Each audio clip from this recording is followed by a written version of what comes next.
Inilah 7 nubuatan tentang kedatangan Yesus dalam Alkitab. Kedatangan Yesus Kristus ke dalam dunia sudah dinubuatkan oleh para nabi ribuan tahun sebelum kelahiran Yesus betul-betul terjadi. Fakta Israel menyajikan 7 fakta nubuatan dalam Alkitab Perjanjian Lama dan penggenapannya dalam Alkitab Perjanjian Baru. 1. Yesus adalah keturunan Hawa yang akan mengalahkan iblis. Ketika Adam dan Hawa jatuh dalam dosa, Tuhan langsung menjanjikan kemenangan. Dalam Kejadian 3 ayat 15, Elohim berkata, "Aku akan mengadakan permusuhan antara engkau dan perempuan ini, antara keturunanmu dan keturunannya. Keturunannya akan meremukkan kepalamu dan engkau akan meremukkan tumitnya." Hal ini digenapi dalam 1 Yohanes 3 ayat 8. Untuk inilah anak Elohim menyatakan dirinya, yaitu supaya ia membinasakan perbuatan-perbuatan iblis itu. Yesus datang untuk mengalahkan iblis melalui kematian dan kebangkitan Yesus. Semua orang yang percaya kepada Yesus tidak akan binasa, tetapi beroleh hidup yang kekal. 2.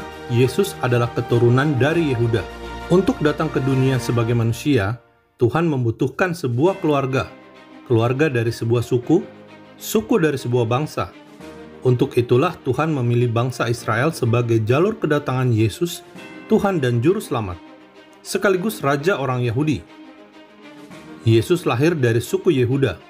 Hal ini menggenapi nubuatan yang disampaikan dalam Kejadian 49 ayat 10, tongkat kerajaan tidak akan beranjak dari Yehuda, ataupun lambang pemerintahan dari antara kakinya, sampai dia datang yang berhak atasnya, maka kepadanya akan takluk bangsa-bangsa.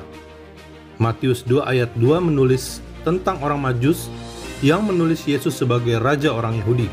Dalam Yohanes 7 ayat 42 tertulis, Mesias berasal dari keturunan Daud dan dari kampung Betlehem, tempat Daud dulu tinggal. 3. Yesus lahir dari perempuan perawan dan disebut Immanuel.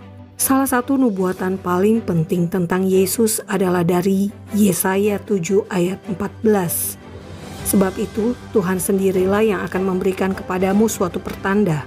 Sesungguhnya seorang perempuan muda mengandung dan akan melahirkan seorang anak laki-laki, dan ia akan menamakan dia Immanuel. Dalam Alkitab terjemahan King James ditulis virgin, yang berarti perawan. Maria, ibu biologis Yesus, memang belum menikah saat mengandung Yesus dalam rahimnya. Lukas 1 ayat 26 dan 27 mencatat, dalam bulan yang ke-6 Elohim menyuruh malaikat Gabriel pergi ke sebuah kota di Galilea bernama Nazaret kepada seorang perawan yang bertunangan dengan seorang bernama Yusuf dari keluarga Daud. Nama perawan itu Maria. Yesaya lahir pada tahun 740 sebelum Masehi. Hampir 700 tahun sebelum Yesus lahir di Betlehem pada tahun 4 sebelum Masehi. Yesaya 7 ayat 14 juga menyebutkan nama yang dikandung perawan itu akan dinamakan Immanuel. Matius 1 ayat 20-23 menjelaskan Yusuf, tunangan Maria, diberikan mimpi oleh Tuhan sebagai cara mengonfirmasi bahwa kehamilan Maria adalah karena Tuhan sendiri. Dalam mimpi, malaikat berkata, nama anak itu adalah Yesus dan disebut Immanuel. 4. Yesus lahir di Betlehem.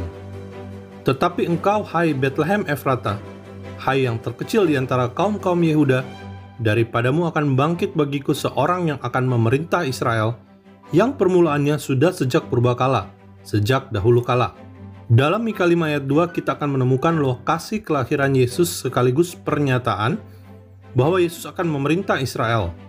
Kelahiran Yesus sudah digenapi, tetapi Yesus sebagai Raja Israel baru akan digenapi pada saat kerajaan 1000 tahun kelak. Matius 2 ayat 1, sesudah Yesus dilahirkan di Betlehem di tanah Yudea pada zaman Raja Herodes, datanglah orang-orang Majus dari timur ke Yerusalem. 5. Yesus akan disebut Yesus dari Nazaret. Nubuatan spesifik lainnya adalah dari Yesaya 11 ayat 1.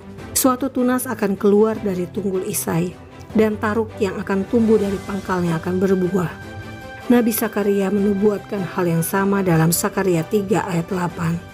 Sebab sesungguhnya aku akan mendatangkan hambaku, yakni sang tunas. Saudara, tunas dalam bahasa Ibrani disebut netzer, akar kata dari Nazaret. Hal ini digenapi dengan pengakuan Yesus Kristus sendiri saat menyatakan dirinya kepada Paulus dalam perjalanan ke Damsyik. Kisah Para Rasul 22 ayat 8. Jawabku, siapakah engkau Tuhan?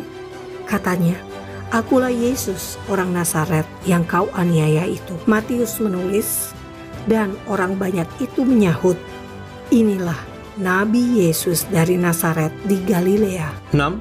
Yesus datang untuk menyampaikan kabar baik.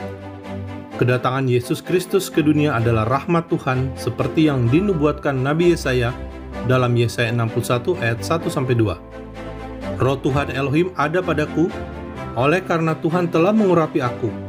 Ia telah mengutus aku untuk menyampaikan kabar baik kepada orang-orang sengsara dan merawat orang-orang yang remuk hati, untuk memberitakan pembebasan kepada orang-orang tawanan dan kepada orang-orang yang terkurung kelepasan dari penjara, untuk memberitakan tahun rahmat Tuhan dan hari pembalasan Elohim kita, untuk menghibur semua orang yang berkabung. Firman Tuhan melalui Nabi Yesaya itulah yang dibacakan Yesus pertama kali, dan Yesus sendiri menyatakan nubuatan Yesaya tersebut sudah tergenapi. Lukas 4 ayat 20-21. Kemudian ia menutup kitab itu, memberikan kembali kepada pejabat, lalu ia duduk. Dan mata semua orang dalam rumah ibadat itu tertuju kepadanya. Lalu ia mulai mengajar mereka, katanya, pada hari ini genaplah nas ini sewaktu kamu mendengarnya. 7. Sebelum Yesus datang akan ada pendahulu. Nabi Yesaya bernubuat dalam Yesaya 40 ayat 3. Ada suara yang berseru-seru, persiapkanlah di padang gurun jalan untuk Tuhan. Luruskanlah di padang belantara jalan raya bagi Elohim kita. Nubuatan itu digenapi dengan kedatangan Yohanes Pembaptis. Yohanes 1 ayat 23 tertulis, jawabnya, akulah suara orang yang berseru-seru di padang gurun. Luruskanlah jalan Tuhan. Seperti yang dikatakan Nabi Yesaya. Saudara, Yohanes Pembaptis lahir beberapa bulan sebelum kelahiran Yesus. Yohanes Pembaptis inilah yang mempersiapkan jalan bagi Tuhan dan membaptis Yesus. Mari kita menyambut Natal dengan sukacita, sebab kelahiran Yesus bukan ulang tahun biasa, tetapi Natal adalah perayaan kedatangan Tuhan ke dunia sebagai seorang manusia. Ikuti informasi menarik yang berkaitan dengan Natal bersama kami, faktaisrael.com. Terima kasih sudah membagikan video ini. Salam damai dari Fakta Israel.